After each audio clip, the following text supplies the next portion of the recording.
गुरुचं लक्षण काय सांगितलं?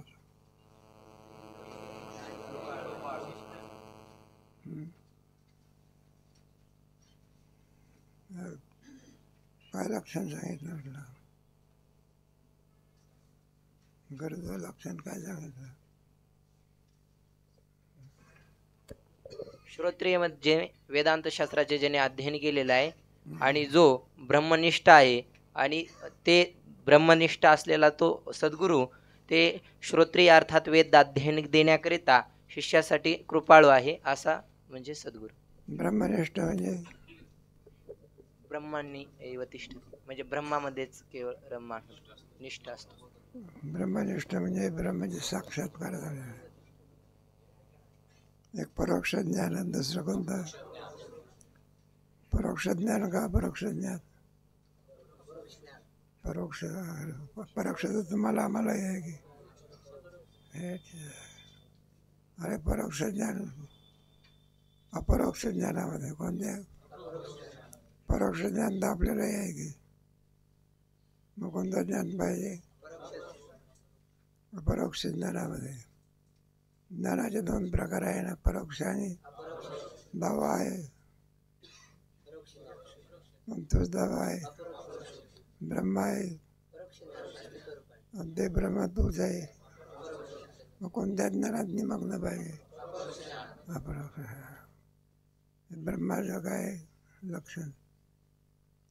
आणि पुन्हा काय श्रोत्रिय पाहिजे. शिष्याला आलेल्या शंका सगळ्या काय करता आल्या पाहिजे. गुरुचं काय क्षत्रिय पुढे आणखी कृपाळ पाहिजे. असेल त्याच्याजवळ ज्ञान तुम्हाला आम्हाला त्याचा काय उपयोग? मग ते शिकवण्याची काय पाहिजे? बुद्धी पाहिजे ना. अलीकडे शिकवत असतात की मास्तर लोक सरकारचा पैसा घेतात. अरे शालेय शिक्षणामध्ये फुकट शिकवत होता. 50-50, 60-60 हजार रुपये काय? हे तुम्ही कमी सांगितलं तुम्हाला. 1.5 लाख रुपये काय? ते MIT कॉलेजमध्ये किती पगार आहे? मग तेवढ्यावर काम मागत नाही. पुन्हा आणखी पुन्हा काय म्हणतात अभ्यास एखाद्याला झेपत नसला तर ट्युशन लावा. ट्युशनचं आहे काय मिळतं आहे काय? मग काय याला काय म्हणायचे? कृपाळू बुद्धी म्हणायची का? आपल्या समस्येमध्ये काय शिक्षकाला पगार आहे का? त्यांना कोणतं पडलं पाहिजे? कृपाळू. कोणाला लावून चालते का? पैसा घेतो कृपाळू कसला? अरे काय घेतो? पैसा घेतो. उगीच ट्युशन लावत असते का? ट्युशनचा पैसा घेतो. मग कृपाळ पडला पाहिजे झाला. मग गर्भाची साठी नाती धरली जाऊ दे. मग त्याचं काय कर्तव्य आहे गुरुचं? काय काही कर्तव्य आहे का?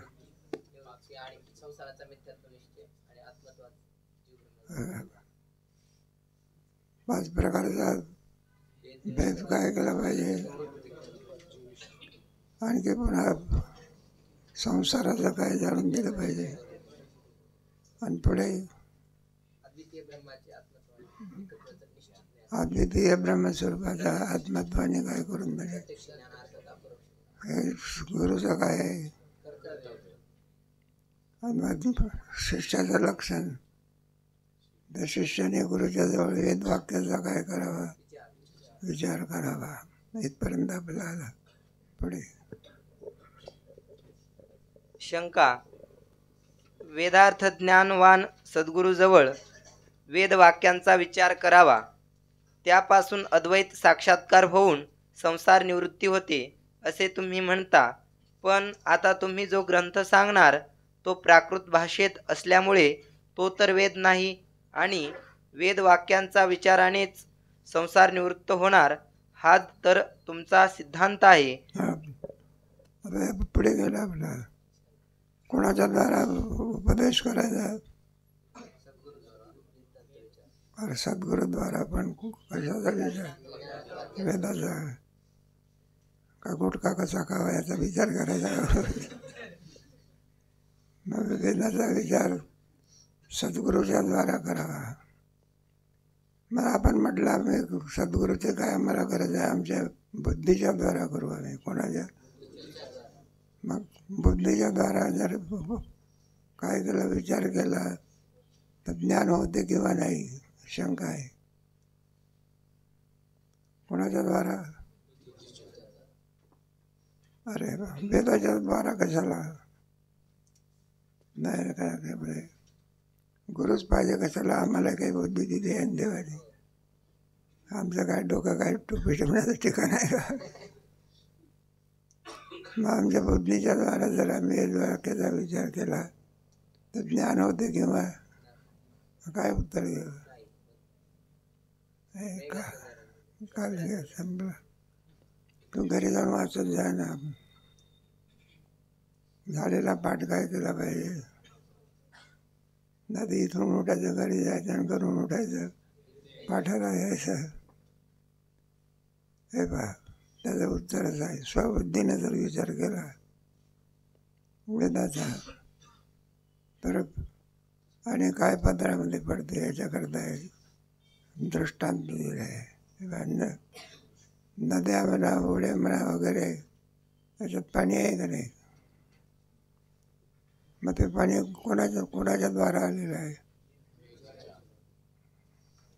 अरे कोणाच्या द्वारा आलं? ढगाच्या द्वारा. कोणाच्या द्वारा? कालव्याचं पाणी वेगळं, ते धरणाच्या द्वारा येतं. माझा नदी विहीर वगैरे इथं पाणी आलं, द्वारा पाणी येतं. ते पाणी मुळात कोणाचं आहे? समुद्र कसा आहे? त्याला ताण झाले का? मग कोणत्या पाण्यात झाले? कोणाच्या द्वारा आलं पाहिजे? त्याचं ज्ञान कोणाच्या द्वारा आलं पाहिजे? गुरुच्या द्वारा. म्हणजे मग त्याच्या योगाने संसार दुःखाची काय होते? काल झाले की बरं काही नाही, पुस्तक द्यायचं ना. घरी जर एकदा ठेवलं की पुन्हा दुसऱ्या दिवशी. म्हणून ते ज्ञान जे आहे ते स्वबुद्धीने नाही. स्वबुद्धीने जरा विचार केला तर ते समुद्राच्या पाण्यासारखं होईल. मग कोणाच्या द्वारा आलं पाहिजे? ढगाच्या द्वारा. तसं ते ज्ञान कोणाच्या द्वारा आलं पाहिजे? गुरुच्या द्वारा. शंका होती काय? दुसरी शंका कोणती घेतली? रामानुजाचार्य मध्वाचार्य यांनी भेद निश्चित करून जीव ब्रह्माचा भेद निश्चित केलेला असून ते मुक्त झाले.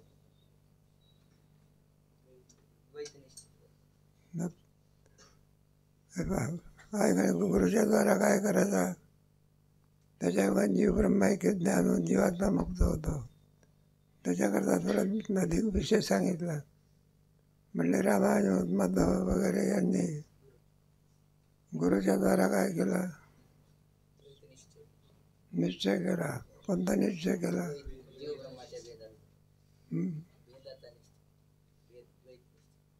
बरोबर.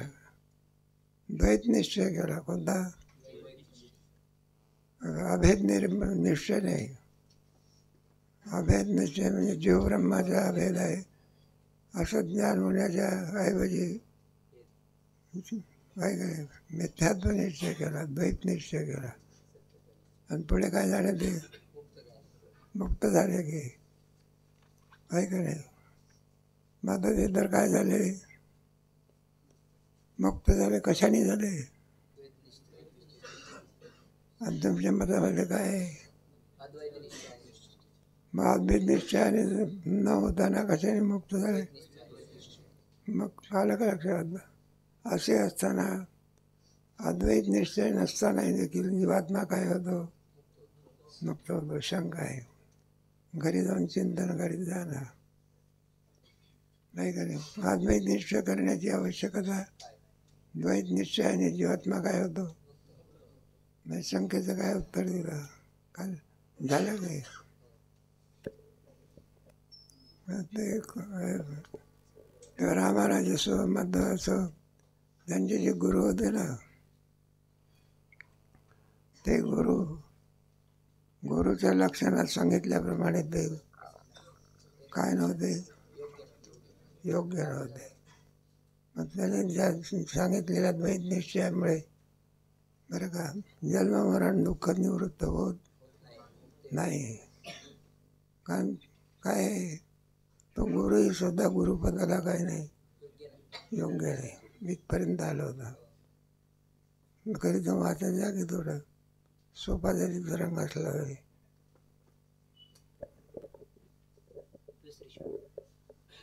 शंका. वेदार्थ ज्ञानवान सद्गुरूजवळ वेद वाक्यांचा विचार करावा, त्यापासून अद्वैत साक्षात्कार होऊन संसार निवृत्ती होते. हे पहा, स्वतःच्या बुद्धीने विचार करायचा गुरुजवळ. कशाचा विचार करावा? वेदवाक्य. वेदवाक्य दोन प्रकारचे आहे. एक तुम्हाला गेला की बरेच वेळेला आहे, एक अभांतर वाक्य, एक दुसरं. अभांतर वाक्य म्हणजे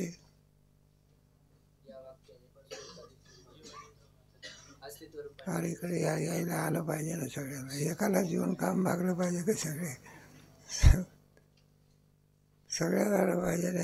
एवढं मोठं पोरं बसलेलं आहे, घरी जाऊन वाचत जाणं कोणाला सांगतं आलं पाहिजे. संशय असला तर काय करायचा विचारायचं. वेदवाक्याचा काय करायचा? ते वेदवाक्य दोन प्रकारचे आहे. एक कोणती? दुसरी अवांतर वाक्याचा विचार केला तर काय फल पदार्थ पडतं? काय नाही. अरे अवांतर वाक्य हे ब्रह्माचं परोक्ष ज्ञान करून द्या. आतापर्यंत आपल्याला ब्रह्माचं ज्ञान होतं का? मग आता ब्रह्माचं काय झालं? सद्रूपांतर. दहाव्याचं ज्ञान होतं का आतापर्यंत? दहावा हे कोणतं ज्ञान झालं? अवांतर वाक्य. दुसरं कोण? सद्रूप आहे, चिद्रूप आहे, आनंद स्वरूप आहे, असं जे ज्ञान होते त्याला कोणतं ज्ञान माझं? पर्यावरणावर काम भागते का? असत्वबाधकावरण गेलं. मग दुसरं कोणतं वाक्य आहे? किती आहे महावाक्य? बरं, कोणते चार आहे? एक दोन तीन चार. अरे कोणते वाक्य आहे?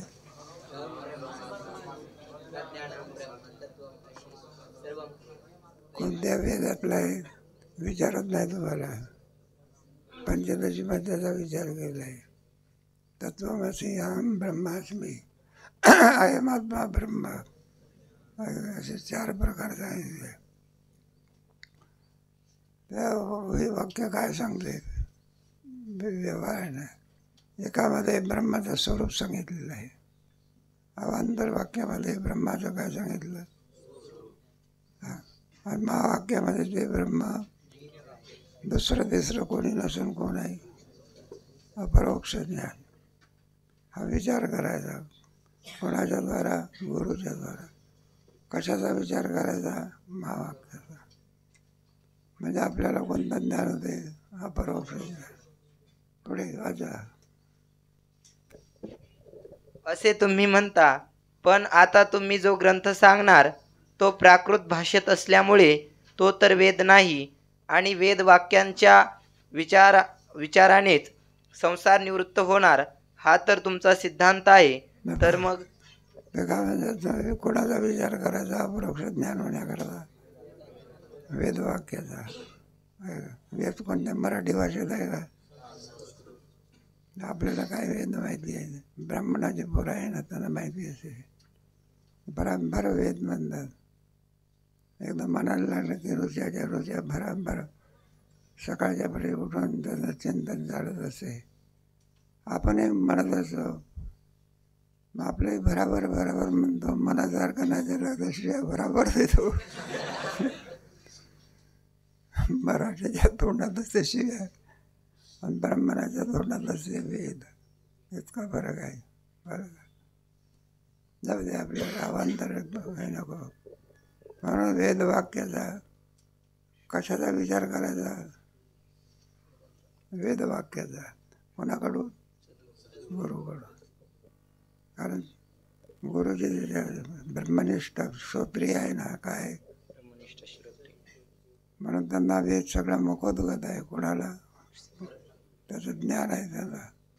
मग गुरुच्या द्वारा वेद वाक्याचा काय करावं? विचार करावा. त्याच्याद्वारा अपरोक्ष ज्ञान होते. कोणतं ज्ञान होते? अपरोक्ष ज्ञान म्हणजे सकळ दुःखाची निवृत्ती, प्राप्ती. असं म्हटलंय. मला मान्य आहे की, पण तुमचा ग्रंथ कोणत्या भाषेत आहे? विचारसागर आहे म्हणजे हरिभावतीनं त्यांनी संस्कृतात लिहिलेलं आहे. विचारसागर संस्कृत सुद्धा आहे, हिंदी भाषेतही आहे. मुळात हिंदी भाषेतच आहे. म्हणजे मराठीत केलेला हे दादा महाराज साखरेने केलेलं आहे. तर मुळामध्ये कोणत्या भाषेत आहे?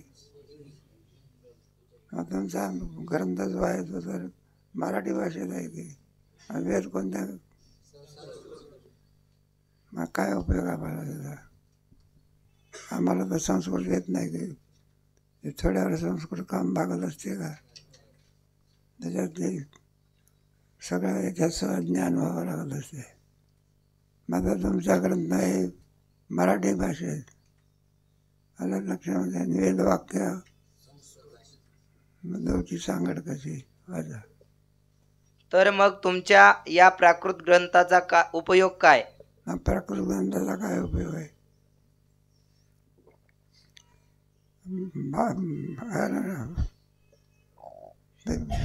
तुमचा ग्रंथ कशात आहे आणि वेद कशात आहे? मग आम्हाला त्याचा काय उपयोग? पुढे समाधान. अनादी अनिर्वचनीय मायेच्या उपाधीमुळे जगताबरोबरच ब्रह्मापासून वेद झाले. वेद कुठून आले? कोणापासून झाले? ब्रह्मापासून. म्हणजे ईश्वरापासून घ्यायचं. ब्रह्मापासून वेद कसे होईल? मग कोणापासून घ्यायचे? ईश्वरा. ब्रह्म या शब्दाचा वाच्यार्थ ईश्वर करायचा आहे. ईश्वर त्याच्या मुखातून काय आलेले आहे ना, हे सगळ्याचा सगळा वेद ब्रह्मदेवाच्या मुखातून काय पडले? बाहेर पडले. चारी वेद, अथर्व वेद, हे चारी वेद ब्रह्माच्या मुखातून काय पडले? चार मुख आहे कोणाला? चार मुखातून हे चार वेद काय पडले? आणि ते सगळे कोणत्या भाषेत आहे? त्याचं ते सगळे षडांगासहित अध्ययन व्हावं लागतं. शिक्षा, कल्प, व्याकरण वगैरे असं. माझा तुमच्या विचारसागराचा उपयोग. आणि ब्रह्मवेत्ता ब्रह्मरूपच असतो असे श्रुती निश्चयाने सांगते. यामुळे ब्रह्मवेत्त्याची संस्कृत किंवा वाटेल त्या भाषेतील वाणी वेदरूपच आहे. आता थोडा विचार करायचा. सामान्य मनुष्य वेगळा आणि श्रीगुरु वेगळे. श्रीगुरु हे ब्रह्मवेत्ते असतात. त्याच्या मुखातून निघणारी जी वाणी असते कोणत्याही भाषेत असू दे, ती केन स्वरूप असते. जे जे बोलतील ते कोणती वाणी आहे ती? तयाचे विसाट शब्द सुख घडवायची. मग त्यांच्या मुखात सहज बोले वाणी, तया वेदांत आहे वाणी. असं आहे नाही का? आता कल्पना करा, ज्ञानेश्वर महाराज आहे. ज्ञानेश्वर महाराज कुणाच्या मुखातून वेद बोलवतात? कोणाच्या? काय बरं रेडा घ्या बरं. माझा रेडा म्हणजे सगळ्यात निर्बुद्ध प्राणी. त्याला काय म्हणायचं? तो एकदा जर रस्त्यामध्ये उभा राहिला की ती भोंगा वाजवा. भोंगा वाजण्याला थकून जात असतो तरी रेडा हाले ना आणि स्थितप्रज्ञ असते का?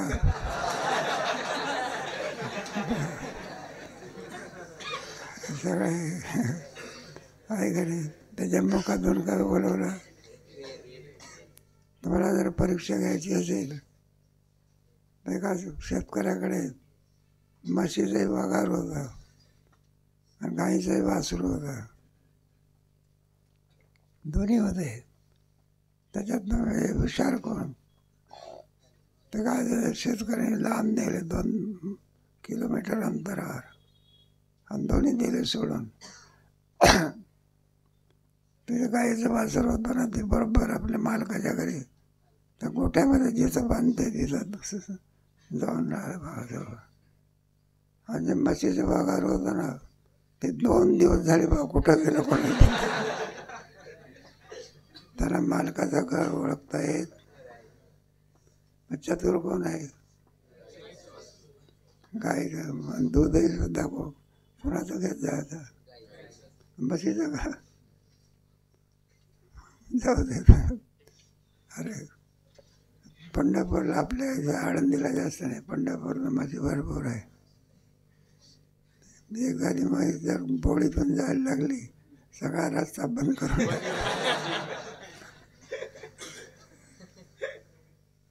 आता गायचं दूध आणि म्हशीच्या दुधामध्ये काय, मग टँकरमध्ये काय असते सगळं.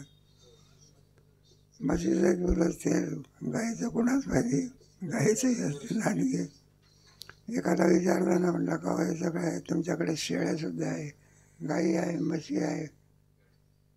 म्हटलं मग शेळीसुद्धा दूध दिले. ती म्हटलं ते सुद्धा कुठं पाठवलं जाते, डेअरीमध्ये. म्हणजे तुमच्याकडे गाडवी आहे की, ते काय देतात, ते दूध कुठं पाठवलं जाते, डेअरीमध्ये.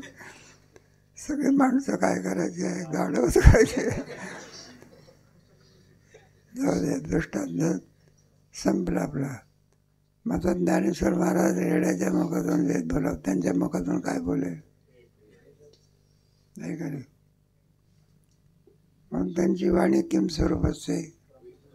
मग ती भाषा कोणत्याही असो, संस्कृत भाषेत असो का, हिंदी भाषेत असो का, मराठी भाषेत असो. मग वेदामध्ये आणि त्यांच्या वाणीत कोणत्याही प्रकारे फरक राहत.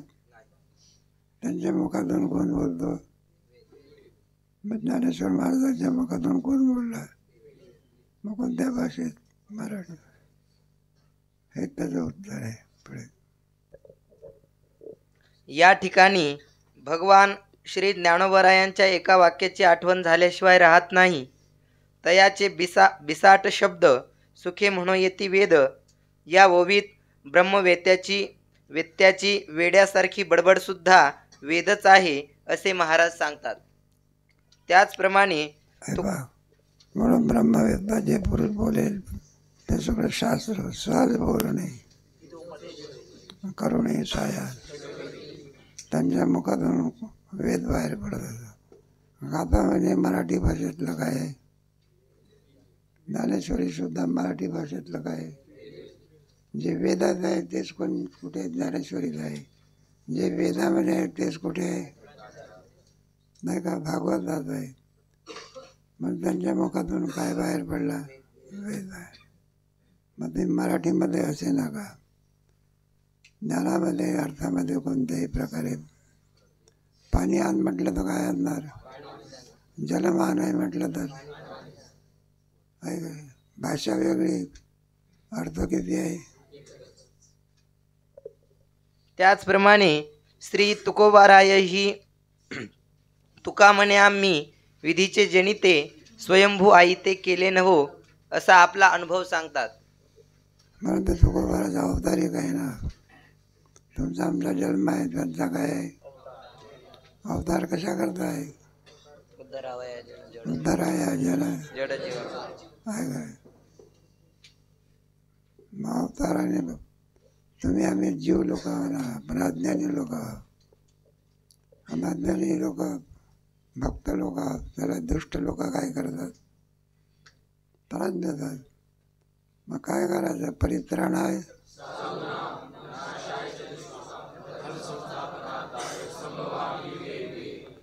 म्हणून देवाला जसा अवतार घ्यावा लागतो त्याप्रमाणे संतही सुद्धा काय घेतात मग येथे उपकारासाठी, असं बरोबर आहे. म्हणून विचारसागर ग्रंथ जरी मराठीमध्ये असला, जे वेदामध्ये सांगितलेलं आहे तेच कुठे सांगितलेलं आहे पुढे. ते म्हणतात कोणी तयार केलेले नाही म्हणजे कृतक नाही. असे जे स्वयंभू म्हणजे अनादिसिद्ध ब्रह्म तेच आम्ही असल्यामुळे वेदाचे उत्पन्न करतेही आम्हीच आहोत. आहे बा, आम्ही किम स्वरूप ब्रह्मरूप आहोत. आपण जीव आहोत. काय आपण संतही कोण आहे? ब्रह्मरूप आहे. मी वासुदेव आहे का नाही? मग त्यांच्यामध्ये आणि आपल्यामध्ये हा मोठा फरक आहे की ते स्वयंभू आहेत. काय आहेत?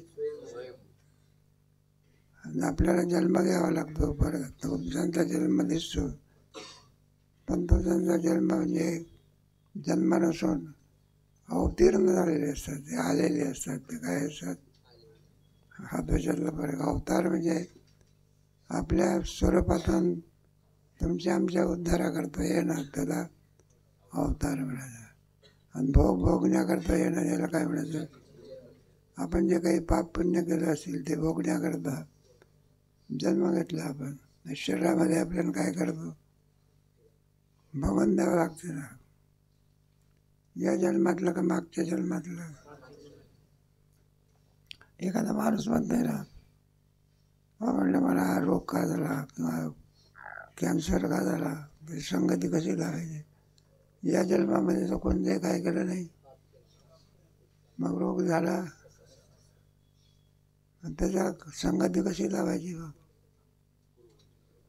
मागच्या जन्माचं पापाचं फळ आहे. कोणत्या मागच्या जन्मामध्ये तो हा जन्म आहे त्याचा का अनंत जन्म आहे? त्या याच्यामध्ये कोणत्या कोणत्या जन्मात होतात सांगता येत. एवढा मोठा जडभरत राजा कोणत्या जन्मात गेला हे सगळे असं आहे.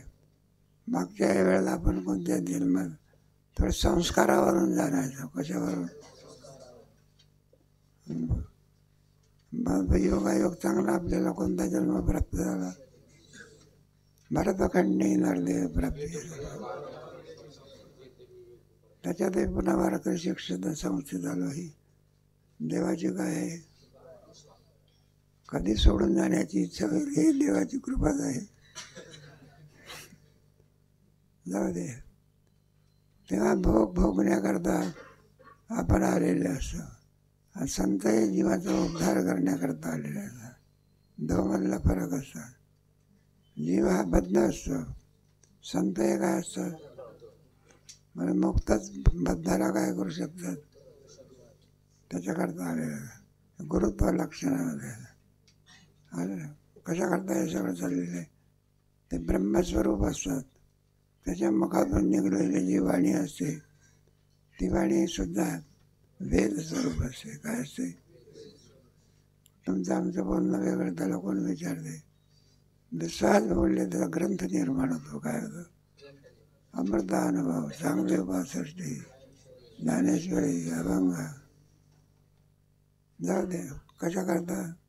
मग जरी विचारसागर मराठी भाषेमध्ये असला तरी पण सुद्धा जे वेदामध्ये सांगितलं आहे तेच कोणत्या भाषेत सांगितलं आहे? तात्पर्य: ब्रह्मवेत्ता पुरुष जे बोलेल ते वेदवाक्यच असते. कारण वेदवाक्याने ज्याप्रमाणे भ्रमाचा नाश होतो त्याप्रमाणे ब्रह्मवेत्त्याच्याही वाक्याने भेद ब्रह्माचा नाश होतो. वेदाच्या वाक्याने जीव ब्रह्माचा काय होतं? जीव ब्रह्माचा नाश होतो. म्हणजे अरे वाक्य चुकलं ना, पुन्हा वाक्य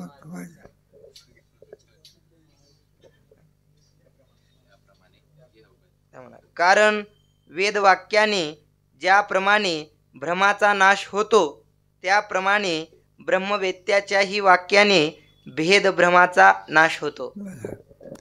जीव ब्रह्माचा म्हटलं तरी चालेल म्हणा, पण भेद धर्माचा काय होतो? जीव आहे भ्रमच आहे ना, नाही का? ज्ञानाच्या योगाने जीव बुद्धी जाते ना. पण जीव हे भाषा सरे,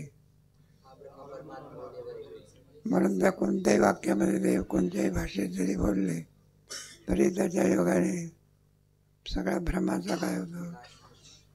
तुम्हाला पुढे येईल 6व्या तरंगामध्ये 4थ्या तरंगामध्ये हे जगत जगत असून भ्रम आहे. काय आहे? तुम्हाला पहिल्या तरंगात गेलं ना थोडंफार, पहिल्या तरंगात प्रयोजनावर शंका केली होती, त्यावेळेला मी त्या विषय थोडा सांगितला होता. प्रयोजनावर शंका केली होती ना, म्हणले बाय आनंद ब्रह्म हे जीवाचं काय स्वरूप आहे ना. तुमचा मोक्ष कसा आहे? सकल दुःखाची परमानंदाची. तुमचा मोक्ष काय आहे? काय परमानंदाची प्राप्ती. आनंद स्वरूप कोण आहे? आत्मा. आणि आत्मा हे जीवाचं काय आहे का? कोणाला वेदाला सुद्धा मान्य आहे ना, सर्वांना मान्य आहे की मग आता आनंद स्वरूप आत्मा असताना नाही का लक्षामध्ये हेच त्याचं काय स्वरूप आहे. आत्मा आणावा लागत असतो प्राप्तच आहे. मग आता तुमचा मोक्ष आहे ना, सकल दुःखाची निवृत्ती परमानंदाची. अप्राप्त आहे का प्राप्त आहे? अप्राप्ताची प्राप्ती. कोणत्या तरंगात आहे? पहिल्या तरंगात आहे. ब्रह्म हे जीवाचं काय? आनंद हे जीवाचं काय? मग स्वरूप असताना पुन्हा प्राप्त असताना प्राप्ताची प्राप्ती. कोणत्या तरंगात शंका केली आहे? दुसरी शंका कोणती आहे?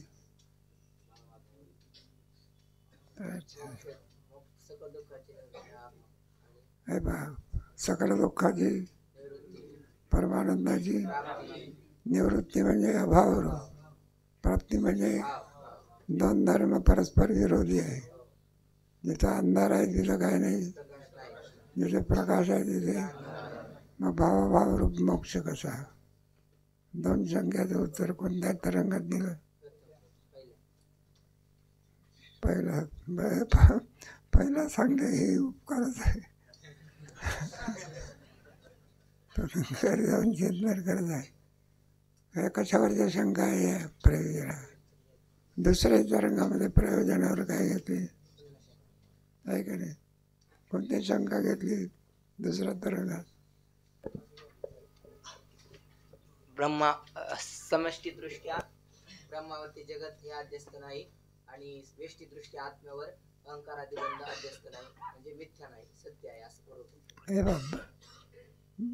बघा लक्षामध्ये याच्यावरती शंका घेतली प्रयोजनावर. प्रयोजन म्हणजे फल, त्याला मोक्ष असं म्हणतात. मोक्ष किम स्वरूप आहे? सकल दुःखाची निवृत्ती आहे का? कोणत्याही साधनाने सकल दुःखाची निवृत्ती होऊ शकत नाही. त्याच्याकरता साधन कोण सांगते? वेद सांग. आणि कोणतं साधन सांगितलं आहे? जगन मिथ्यात्वाचे आहे. हे कोणी सांगितलं? वेदाने सांगितलं. मिथ्यात्व म्हणजे काय? अध्यास म्हणतात त्याला, भ्रमच म्हणतात. जे ज्याच्या ठिकाणी नाही त्याला काय म्हणतात ना? म्हणजे सर्व दुःख किम स्वरूप आहे? अध्यस्त रूप आहे. किम स्वरूप आहे? अध्यस्त स्वरूप असल्यामुळे अधिष्ठान ज्ञानाने अध्यस्त पदार्थाची काय होते? दोरीच्या ज्ञानाने सर्पाची काय होते? माझा जगात का ठरलं पाहिजे? मग पूर्व पक्ष जगात अध्यस्त ठरू शकत नाही, बंध अध्यस्त ठरू शकत. मग कार्य अध्यास पुढे, पूर्व पक्ष पुढे. मग आपण भ्रमाची काय अध्यास सिद्धी करून दाखवले त्याने. आत्म्यावरती बंधाचा काय होऊ शकतो? ब्रह्मावरती जगताचा काय होतं? आणि अधिष्ठान ज्ञानाने अध्यस्त पदार्थाचे काय आहे काय? हे कोणत्या तरंगातला विषय आहे? दुसऱ्या कळायला पाहिजे नाही. बरोबर प्रयोजनावरती काय घेतलेली आहे, म्हणजे प्रयोजनाची सिद्धी होऊ शकेल. मग प्रयोजनावरती दोन शंका. पहिल्या तरंगात प्राप्ताची प्राप्ती कशी आहे काय, आणि नित्य निवृत्तीची, आणि भावाभाव रूप मोक्ष. आणि जर वेद वाक्यांपासूनच ज्ञान होते, इतर वाक्यापासून होत नाहीच असे म्हणणे असेल तर ते बरोबर नाही. हे पहा, तुमचं म्हणणं असेल वेद वाक्यापासूनच काय होते, इतर वाक्यापासून ज्ञान होत, हे म्हणणं तुमचं बरोबर आहे का. संस्कृतामधलं पाणी आण तरी काय आणणार आहे, आणि मराठीमध्ये सांगितलं तर हे भाषा आहे ना आपल्याला, त्याप्रमाणे हे आता इंग्रजी भाषेचं अगोदर शब्दकोश काय करावं लागतो. मला आपला कन्व्हेंट स्कूलमध्ये शिकत होता, पहिलाच दिवस गेला, त्याला ते इंग्रजी भाषेमधून तर सांगितलं वॉटर म्हणजे पाणी, पाणी म्हणजे एकच शब्द शिकला किती, आणि त्याला वाटलं काय इंग्रजी मला सुंदर येते. आणि घरी गेला तो, आणि आईला सांगायचं पाणी आण म्हणून. पाणी आण असं म्हणण्याच्या ऐवजी काय, तिला वाटलं खेटर. वॉटर आण म्हटलं तरी काय आणते, पाणी आण म्हटलं तरी. भाषा कोणती असो, अर्थ किती आहे.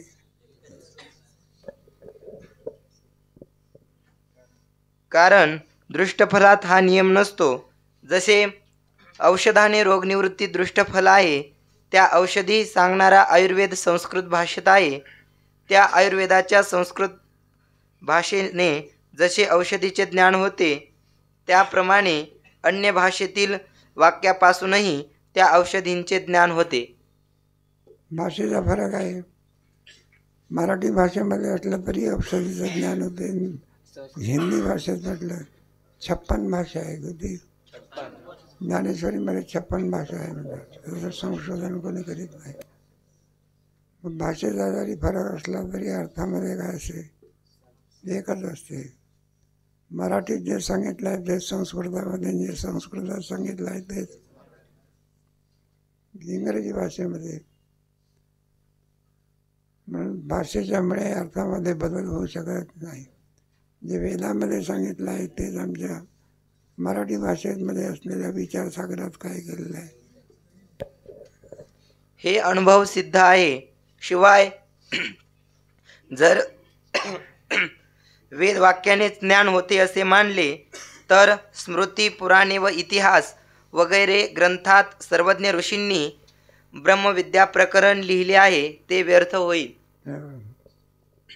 म्हणून प्रत्येक भाषेमध्ये आता ज्ञानेश्वर महाराजांनी ग्रंथ सांगितला, कोणत्या भाषेत सांगितलं, आपलं ज्ञान होतं की नाही. जो वेद होता तोच वेद कोणत्या भाषेत, संस्कृताची गाठी गेली से संस्कृत भाषेमध्ये पुन्हा काय लिहिलं नाही. हल्ली कोणती भाषा चालू आहे, मग संस्कृत भाषेचं कुठं ज्ञान येतं का. संस्कृत भाषेतला अर्थ समजावून सांगावा लागतो आहे का नाही. आणि मराठी भाषेतला अर्थ समजावून सांगण्याचं काय, लोकांना सहज समजत असते. म्हणून जरी आणखी वेद हा संस्कृत भाषेमध्ये असला तरी संस्कृत भाषेमध्ये असलेलं ज्ञान साधू संतांनी कोणत्या भाषेत आणलेलं आहे आणि आपल्याला सोपं झालेलं आहे. पुढे ए मराठीची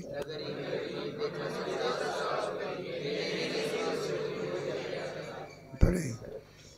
म्हणून सर्वांचा आत्मा जो ब्रह्म, त्याचे ज्ञान भाषा ग्रंथांनीही होईल हे सिद्ध आहे. मला काय सर्वांचा आत्मा कोण, त्याचं ज्ञान कोणत्या होईल. भाषेचा काय संबंध आहे. भाषा कोणती असो, अर्थ समजला म्हणजे संपलं की. आता त्याच्यामध्ये काही काही काही माणसं चतुर असतात, मराठीमध्ये हुशार असतात, हिंदीमध्ये हुशार असतात, इंग्रजीमध्ये माहीत नाही, तुम्हाला कल्पना नाही. संस्कृतमध्ये सुद्धा काय असतात, हुशार असतात. आणि एखादा मनुष्य जरी भाषेमध्ये हुशार नसला तरी पण सुद्धा अर्थ कोणता आहे.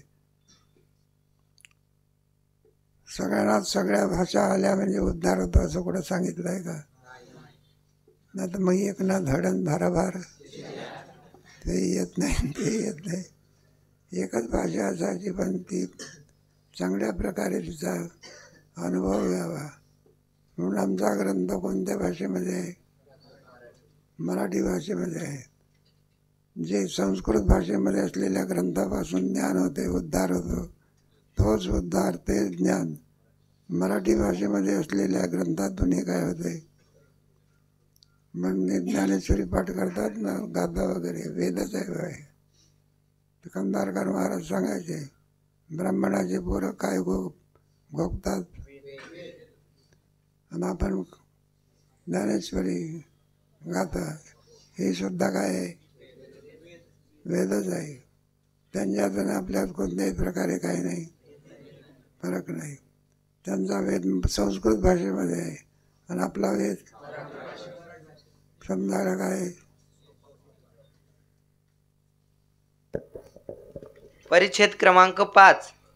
आचार्य सद्गुरु सेवेची ईश्वर सेवेहून अधिकता. ईश्वर सेवेहून गुरुची सेवा अधिक फलाला काय होते. सेवेचे दोन विषय, एक ईश्वर आणि गुरु, त्याच्यामध्ये थोडी भाग पाडायचे. बरं, गुरुची सेवा आपण ते ईश्वरच आहे. आई वडील सुद्धा कोण आहे, सगळे आचार्य देव भव, पितृदेव भव, मातृदेव भव, आहे. ते सगळे सेवेचे विषय आहे. पुंडलिकाने कोणाची सेवा केली, श्रावणाने कोणाची सेवा केली, सगळे सेवेचे काय विषय आहे. नाही तेव्हा त्याच्यात थोडं घ्यायचं आपण. आता ईश्वरी आपण सेवा करतो ना, कोणाची, ईश्वराची आपण सेवा, कोणाची सेवा करतो का ईश्वराची सेवा करतो. नाही, एक जरा लक्षात आहे. आणि पुन्हा अनेक सेवेचे प्रकार आहे ना. एखादा गुरुची सेवा करतो, कोणाची, ईश्वराची सेवा करीत, दोमध्ये फरक आहे.